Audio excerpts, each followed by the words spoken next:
Hey there, it's story time again. Fasten your seatbelts.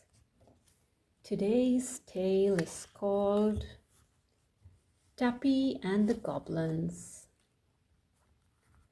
Tuppy was a gnome. He was short and round, and he looked after a sack of gold for the prince of Here We Are land. One night he fell asleep instead of doing his duty, and the green goblins came and stole the sack of gold. What a to-do there was! The prince stamped up and down and shouted and raged, and Tuppy shook like a leaf in a storm.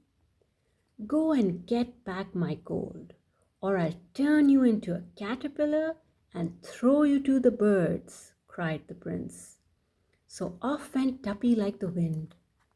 The goblins lived at the top of Twinkle Hill. Tuppy climbed up the hill and crept into a cave near the top. He spied a big round barrel lying on its side there. "This will make me a fine hiding place," thought Tuppy, and he crept inside. He was tired with his climb and he fell asleep. When he woke up, it was night, and he heard voices. He peeped through a hole in the barrel and saw the green goblins sitting in a ring, talking. In their midst was the sack of gold they had stolen from the prince. Oh, how could Tuppy get it? The goblins were quarreling loudly. Suddenly, one of them ran to the barrel in which Tuppy was hidden and dragged it forward with Tuppy still inside. The goblin wanted to stand up on it to make himself heard. He stood the barrel upright and jumped up. Tuppy was inside, very much frightened. He heard the goblin dancing about on top, shouting loudly, and he didn't like it. He thought they knew he was in the barrel and were going to punish him in some dreadful way. "I shan't stand it," thought poor Tuppy, shaking and shivering with fear. "I shall walk away, barrel and all." So he began to walk off, and the barrel, of course, went with him. The goblin on top of it fell off with a bang and cried out in surprise and fear.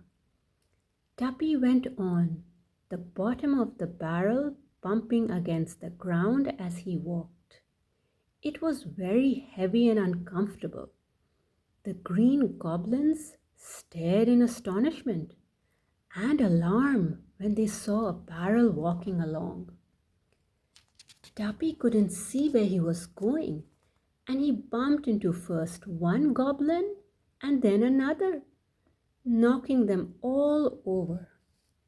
"Oh, ow!" they cried, and took to their heels and fled down the hill. Tuppy bumped along, as frightened as the goblins themselves. The barrel over him looked most strange and peculiar as it went along, looking for all the world as if it were walking on its own. When Tuppy heard no more noise, he guessed that the goblins had gone, and he wriggled out of the barrel. In great delight, he saw the sack of gold nearby.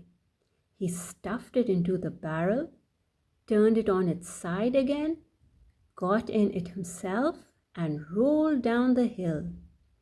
Over and over he went, and the running goblins cried out in terror as he bumped through bushes and hedges, rolling over their toes. "What is it? What is it?" they cried. Tuppy wasn't turned into a caterpillar. The prince was so pleased with him that he made him chief taster of puddings in the royal kitchen. And Tuppy is now so fat that he couldn't get into a barrel if he wanted to. He does love to tell you about his adventure with the goblins. Can you pretend you are Tuppy and tell it too? The end. That was a funny one. I hope you all enjoyed it. And before I forget, is it your birthday today? Happy birthday! I hope you have a wonderful, joyful, magical day. Until next time.